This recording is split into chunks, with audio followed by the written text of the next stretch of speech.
And now, you're watching, listening to BodeVision the Podcast Edition. We're talking life. Sometimes we're talking cars. Most times we're just talking that all of the time. Welcome to BodeVision.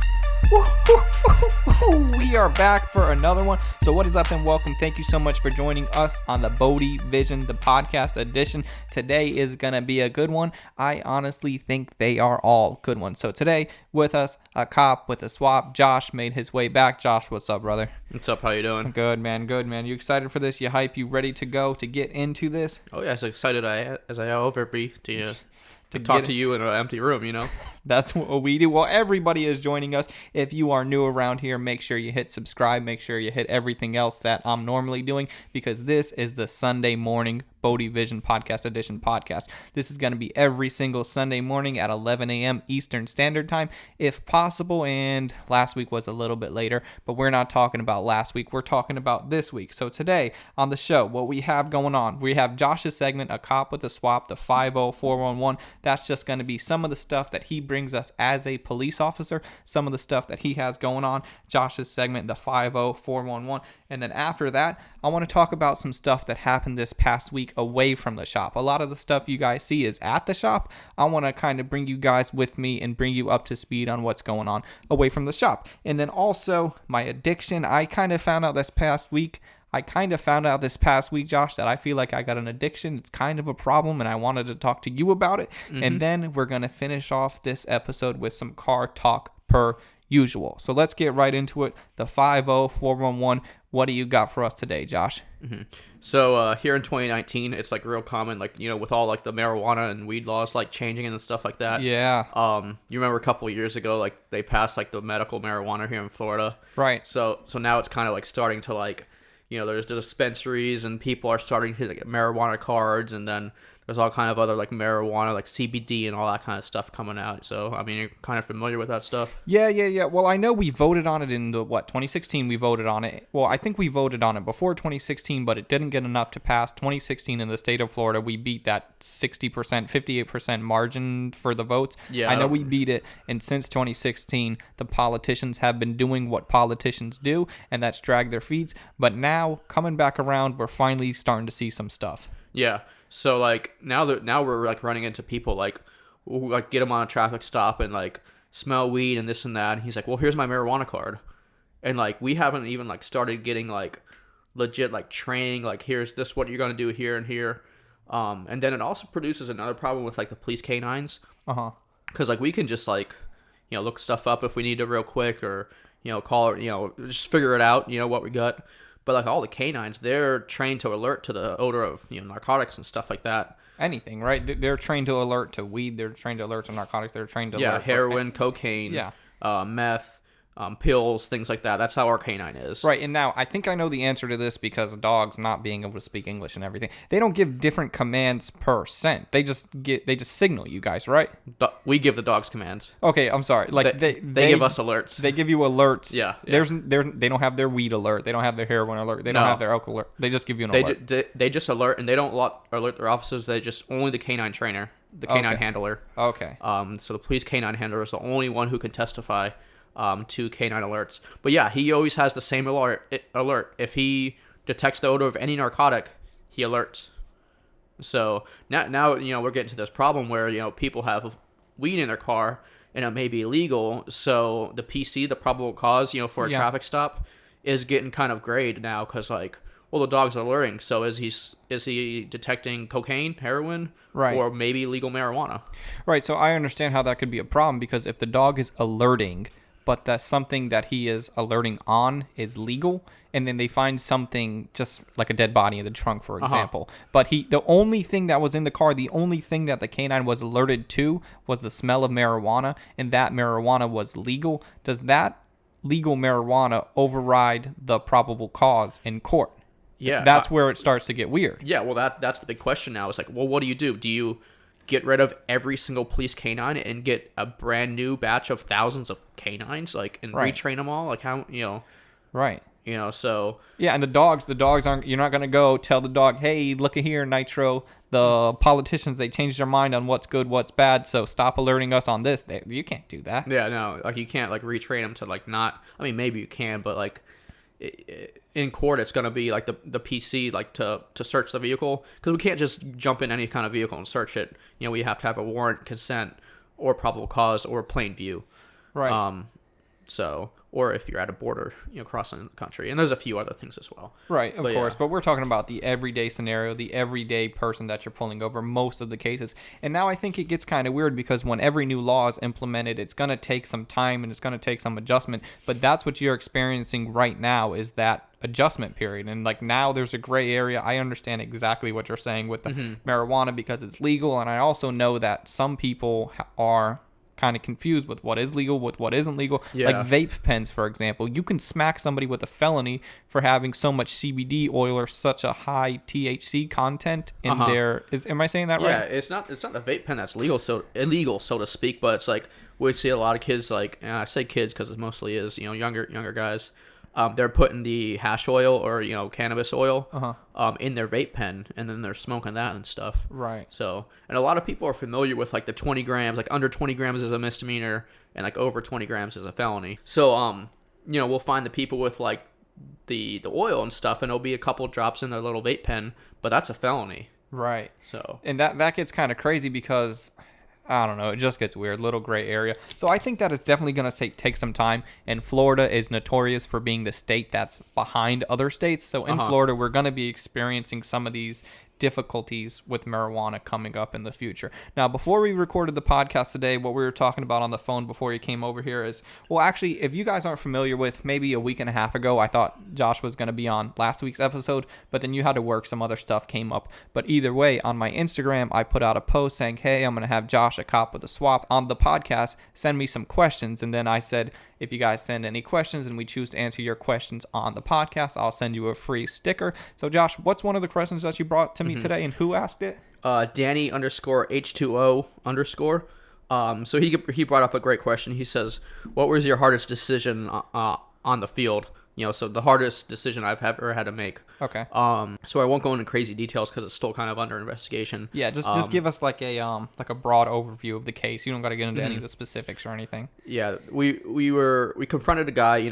We already established he committed multiple crimes. Okay. Probably felonies and stuff like that. And we confronted him, and he was in his doorway and things like that. But we could only see about 2/3 of his body, and the whole kind of right side of his body was kind of concealed back in his doorway and stuff like that. It got to the point where he was showing active aggression. There's or active resistance is what I should say. I ended up seeing that he had a large knife. Right, and I don't mean to interrupt you. How many people were on the scene? Was it just you and one other partner, or was it like there a lot of people there already? And did other people see this knife that you saw, or you were the only one who saw the knife? No, initially I was the only one who saw it, and I was only there with one other person. Okay. So it was just me, one other officer, and this guy. Okay. And then I was able to kind of see this knife, but it wasn't until after he started getting aggressive, like physically getting aggressive, and started pushing this other officer who did not see the knife. Right, and now this guy, was he, I know it doesn't matter, like, when it comes to police rules and stuff. He was about 320 to 350 pounds. Right, and for those of you guys out there who don't, you're probably, 5'7", 5'8"? Yeah, I'm 5'8", depending on how many Big Macs I've had this week. 190 or 180 or yeah, something? between 180, around right, so 180 the to 185. dude had height, weight, the dude had everything on you. And my partner, he was a pretty medium-sized guy. He's probably like 200 to 210. Okay. So, two medium-sized guys, and then against this, this other guy, he was, and he was starting to get physically aggressive, with this, and we gave him multiple commands to, we were talking to him for a while, and he was already being, not complying with us verbally and things like that. He would not step out of his house and talk to us. We were just trying to figure out what was going on. But eventually it got to the point where I was good, per department policy, and pretty much good to go if I needed to unload on him with my gun and shoot him.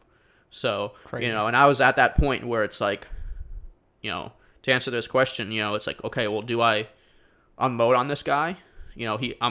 I was much closer than me and you are. Right. You know, he has a large, the kitchen knife was at least a foot long. And he was, in his doorway. I don't know how many other people were in the house. Right. So you had, at that time that this is going down, at the time that this is crazy, in your head, you had to literally say to your, did you have any taser out at the time, or did you have anything at the time in your hands, or did you have your gun out at the time, or no? I can't really get into too many details because it's still under investigation. I got you. So you had to say to yourself within a matter of seconds, do I want to completely unload on this guy, or do I want to try to do something else? Yeah. I mean, I'm not going to try to leave everyone on cliffhanger here. I did not end up shooting the guy. Right. I chose not to shoot him.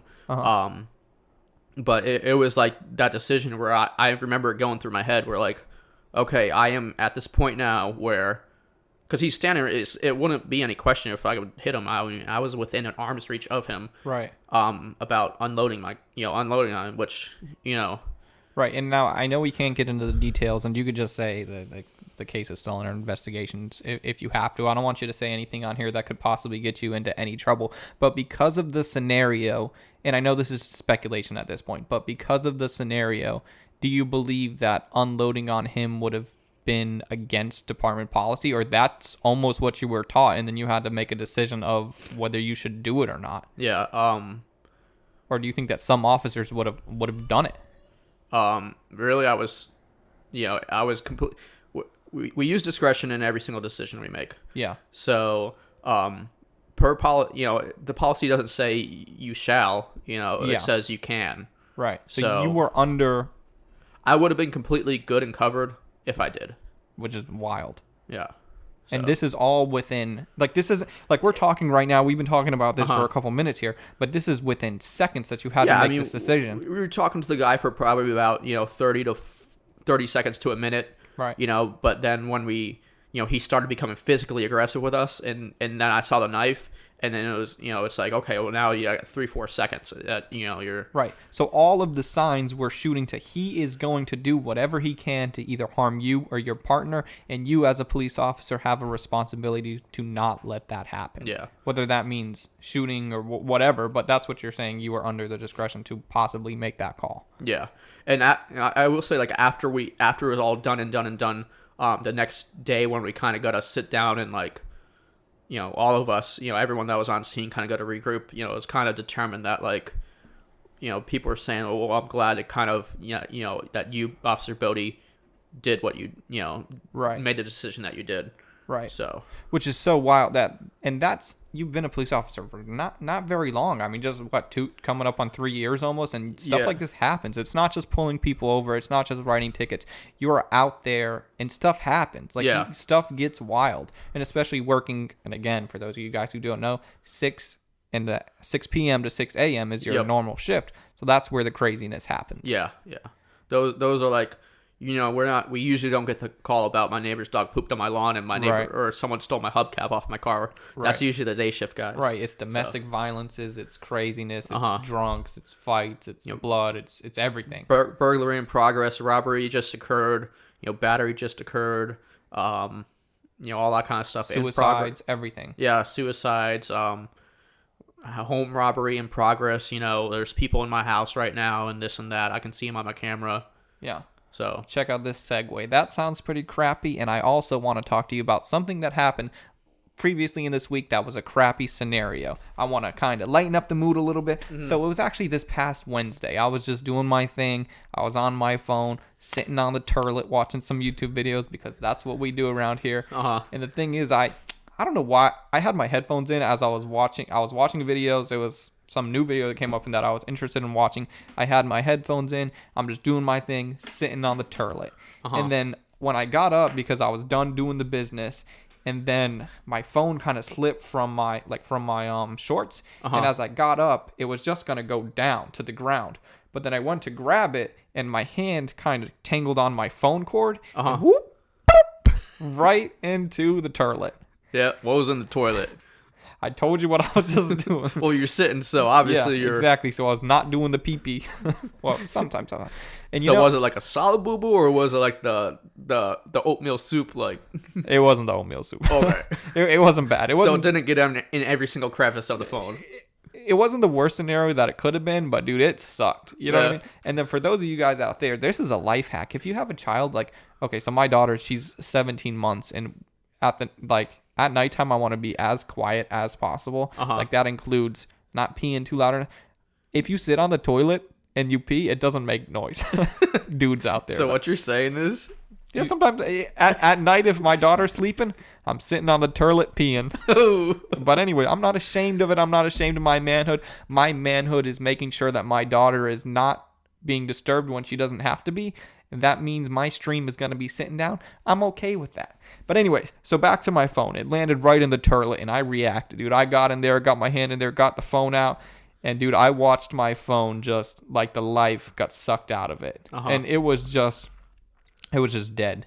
You know what I mean? And so the first thing that I did is I took it outside and I tried to blow it out as much as I could with the air compressor. So now your daughter's awake, like completely awake now. No. Yeah, she was awake anyways. This isn't part of that life hack. This was like maybe 6 o'clock at night. So I just went outside, tried to get it as dry as possible, and then I let my phone soak in some rice to just try to dry it out. And again, this was Wednesday night, and then I thought to myself, I'm just going to leave it for 24 hours, and then I thought I'd go back to it. And then as that 24 hours later happened, that was 24 hours later, or 24-hour period that I didn't have my phone. And dude, it is so insane to me. Like, I don't feel like I have an addictive personality. I've never been into drugs, not drinking, nothing like that at all. But when it comes to my phone, I feel like I got a problem. You ever seen Tom Hanks in Castaway when he's on the island?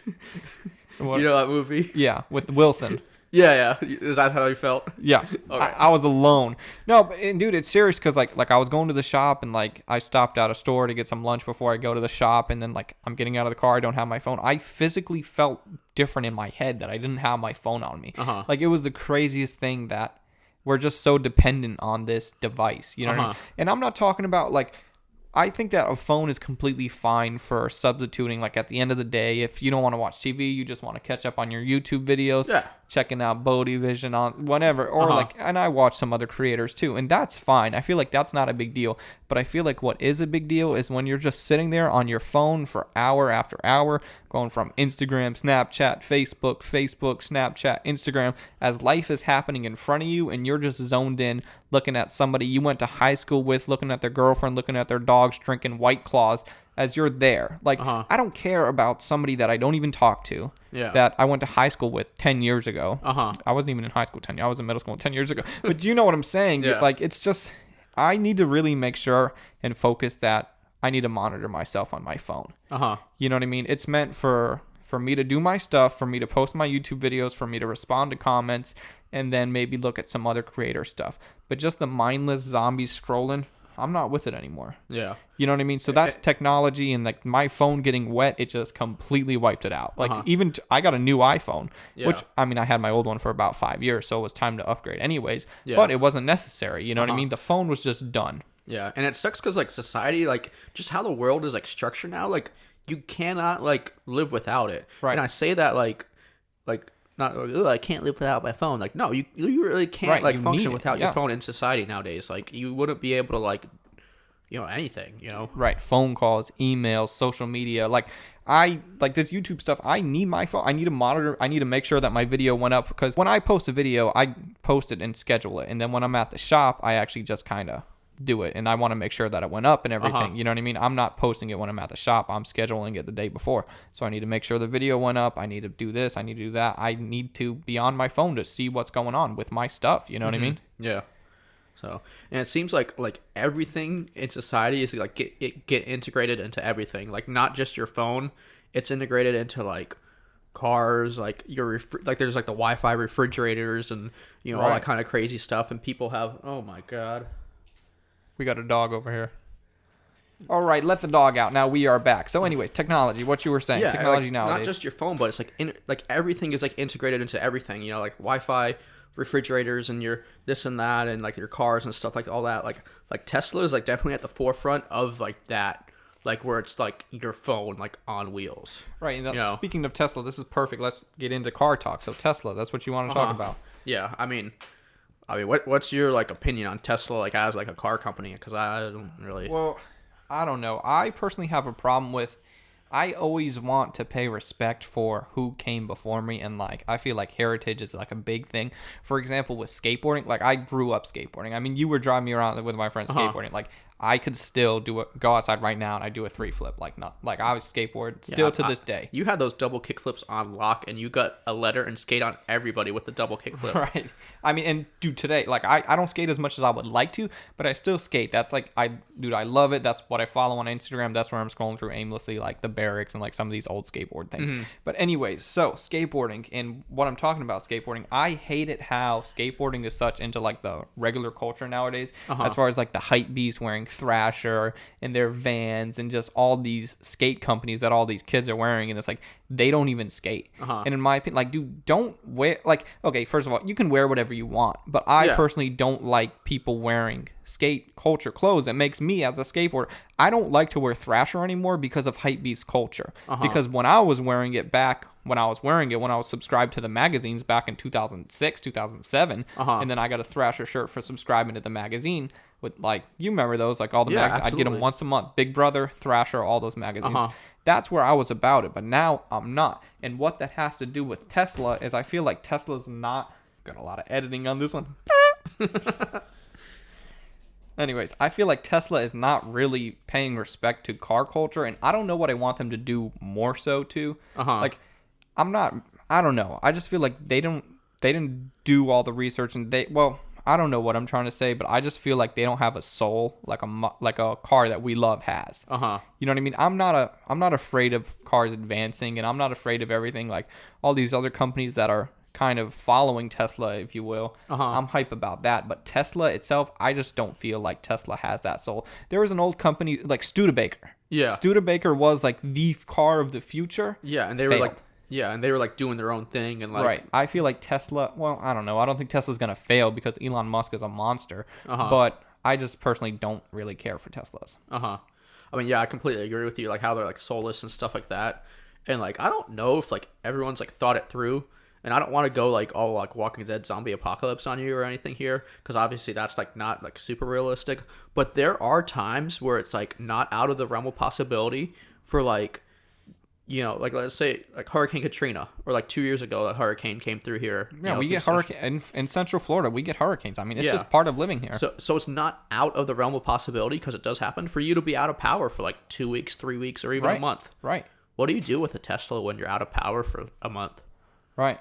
I mean, you can stock up on gas. You can't stock up on charge. Yeah. Do they have like mobile power bank thing? Like, you know how for my phone I can have like a little mobile battery thing? Do they make something like that for a Tesla? I don't know. As far as I know, they don't. Right. I mean, I know there's like charging stations around, but like...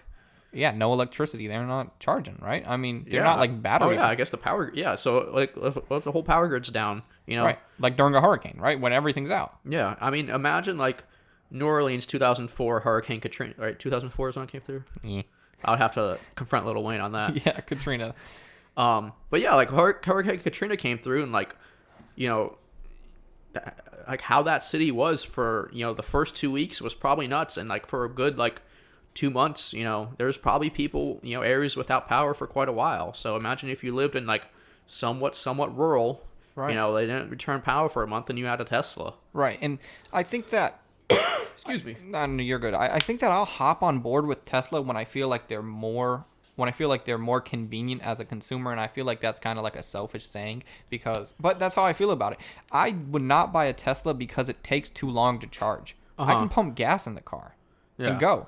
Like if you got to take a Tesla from here to Georgia, it's gonna you can't make that on one charge, right? No, not at all. No, and I think some people, they kind of combat that argument by saying like, well, I have a Tesla and I just stay in town, and 98% of your life you're just staying in town. But what if we want to go to Miami for the weekend? Like that's a 4-hour drive. It's going to be how long does it take to charge the Tesla? Like 30 minutes to an hour? I have no idea. I mean, it's quite some time. I guarantee you it takes longer than it would take for me to put gas in the car. Yeah, absolutely. And that's the problem. That's my problem right now with Teslas. I have a whole like crazy kind of theory in my head. Like once, like how like Tesla should be in the future to make it like integrated into society. I don't know. You think we have time for that? Yeah, go for it. I'll try to give it real quick here. Yeah. But I think Tesla, like the whole idea of it could work, because you know where the battery is on those cars, right? It's a big rectangle underneath the car. Right. if like there was like gas stations, so to speak, but like Tesla stations, and you could just drive over this like little thing, and it took the battery out from underneath your car and just put a new one in there, and you were just good to go and drove away. Right, like my Milwaukee tools. I just pop out. Exactly, yeah. Yeah, so like you never had a dedicated battery to your own vehicle, and like those batteries, they go bad like after so many years. So like if Tesla was just kind of like, you know, like once like some bad batteries started coming through their stations, just kind of take those out of service and kind of replace them, you know, and all you were doing was just driving to the station, and in a machine underneath could switch out the batteries, and you would be on your way. Yeah, that's like that's when I think it will be like, okay, the gas cars are getting out, and then this is like the thing. I think that I think we're gonna put an audio patent on that right now. You guys can't take that because we said audio patent. That's how it works. Yeah, that's a good idea. I like it. But I mean, how hard is it to like have a battery, you know, like magnetic, and then this, and then have a machine that moves aside, and then a new one comes up, and then underneath your car, and then your car turns back on, and you're off. Right, or even if they could kind of get those batteries to where they're lasting like a really long time, almost like you do your monthly oil change. You just go do your, like, if the batteries could last for just say a month, just take it to the place, swap your battery, and go. That's a good idea. I like it. Yeah, I mean that's just my own little thing. That's how I envision it working in society. So I think you and I both agree. Teslas, I'm not afraid of them. Like, I'm not going to sit there and hate on them. Right now, I'm personally not a fan of them. Yeah. Maybe in the future, maybe. I'm not going to be like one of those. I do not like those old guys that are like carburetor or nothing. There's no replacement or displacement. I don't feel like our generation is like that. I don't think that we're afraid of technology. I know one day these Hondas that we're building, I mean, already that day is already here. Yeah. Teslas are dumb fast compared to like a. Oh yeah. Like, and I understand that. Have you ever seen the Tesla racing channel like on YouTube? Yeah, that like 1320 has a bunch of their videos, like the white one, right? I mean, not to bring people away from yours to another channel, but they can go there. They got all the time. They're sitting there on the phone. I mean, that thing, like he goes out to like cash days and like grudge races and stuff like that, like 8th mile like drag races and stuff. He like wins everything. Right, and I accept that. Yeah. That's fine. I understand that one day electric cars are going to be the top dogs as far as races. I mean, we're already seeing the beginning of it. Yeah. Yeah, but anyway, so Teslas, like I said, we're not afraid of them. They're just not quite there for us. So now later on, well, not later on, this past week, what I've been working on, and this coming up week, what I'm going to be working on is Zosh's back. Josh, did you see the video? Zosh's car, Crustina, is back at the shop. Yeah, I just saw it today. Okay. Like the one where the engine bay was. Yeah, my Saturdays, my yesterday video, my Saturday video. Yep. So I started working on it, and then this week I'm gonna get into it, rebuild the shock towers, kind of work on that a little bit. The radiator support, I gotta replace some stuff in there, and it's kind of crazy because we actually started working. Like, one of the first things that we ever really started painting and started messing with was painting engine bays. Yeah. Because not a lot of people were doing it. You know what I mean? That's when it was really cool to have like a black car with a green engine bay or just like a crazy color. Yeah. And we were doing that. What year was that we were doing? Like 2012 in the garage, right? Yeah. 2012, yeah. Right, and that's with those little pre-valve or the pre-veil sprayers. Yeah. Just mixing them, going for it. And it's kind of cool to be working on something that I'm so familiar with, because that is by far the thing that I painted the most of is engine bays. Yeah. So it's kind of cool. And also an engine bay is so easy to paint because it doesn't have to be perfect, like how a hood is a gigantic plane that has to be nice, perfect, and consistent. And if there's any kind of waves, any kind of dents, it's going to look bad. An engine bay is all wavy. Like, it doesn't really matter at all. As long as it's prepped, it's going to look good. So I'm definitely excited to be working on that. And then you've even done a couple of them too, right? Couple. I've done I don't know how many, over 5. Maybe 8 or so. Because I've done mine a few times. Right, and I remember there was a blue EG hatch that we painted the orange engine bay. That was in 2013? Yeah, and I did Eric's engine bay. And then Slow Tag too. Yeah, there's a bunch. I did Slow. Oh yeah, I did Slow. I forgot about that one. Yeah. Yeah, I've done a handful of them. Yeah. And I'm not I don't like grind like you do in cars, but I've done a handful. No, but I remember there was definitely a point when we were getting into it where we were competitive. I don't want to say competitive because it was never a competitive spirit, but it was like, do you want to paint this one? Do you want me to paint this one? Like, we were both at the same point as far as paint ability. Yeah, we didn't. Yeah, we did Nikki's car too. I mean, not to keep bringing up every single car, but there was the blue EG, Nikki's EG, Eric's car, my car, like 3 times. Yeah, and I mean, Kyle and I, we flipped that black car with the green engine bay, remember? Oh, yeah, I remember we that had one, it for like 2 weeks, and then pulled the motor, painted the engine bay green, and sold it. Oh, just to do I remember that. Well, that's the one that But I don't know. It's weird because then this is a whole nother topic, a whole nother thing for another podcast. How when it comes to selling cars, custom cars, modified cars do not sell. Oh, you guys had a trouble with that one, right? Yeah, dude. I'm telling you, we could sell buy a stock EK for like $1,100, put maybe $200 or $300 into it, kind of Clean up the headlights, do this, do that, make it look stock, put stock springs on it if it's on lowering springs, sell it for $2,500 all day long. But if we were to lower the car a little bit, paint the engine bay, make it look a little more JDM and still tasteful, no one would want to buy it. You know what I mean? Yeah. And then also, like I said, we'll get into this maybe another time, but I just wanted to say this. These people buying these new Supras, and the first thing they want to do is wide body it. Dude, I hate that. Like, to wide body a brand new car to cut up the rear fenders. Yeah. I mean, that car is not...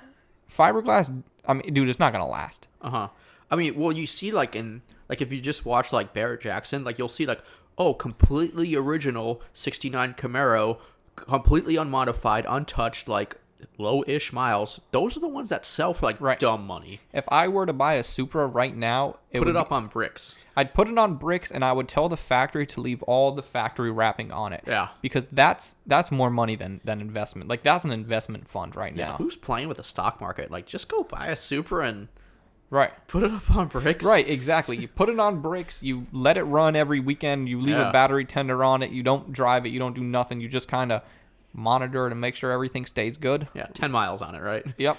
And then in 30 years, you're gonna... Here's your gold mine. Yep, exactly. Forget the stock market. Buy a stock Supra. There's your investment. Well, but anyways, man, it's getting pretty late. You got anything else going on for this Sunday, or you're ready to be out of here? You're ready to wait for the next week now? Well, I don't know if you're going to be on the next week. I'm running out of guests, so that's just how it's happening. But I think this is going pretty cool, don't you? Yeah, I know. I definitely enjoy them, so I don't really care about coming over here. I think it's fun. Yeah. I do got work tomorrow night, so I'll back to the grind tomorrow night. Yep, back to the grind. So this was another episode. I think it was a really good one. Thank you guys so much for listening. Let me know if you had any questions, and also on my Facebook page, I posted a little question thread over there, and that page has kind of went down, or that post has kind of went down since I posted it. And then on my Instagram, I'll post a lot of stuff. So Facebook, it's BodeVision. Instagram, it is BodeVision as well. You are watching BodeVision or listening to BodeVision the Podcast Edition on my YouTube channel. And I think that's going to be it for this one, you guys. So thank you so much for watching. Like this video, comment, subscribe, do all this stuff. You know what it is, YouTube. Check out the merch. We're out.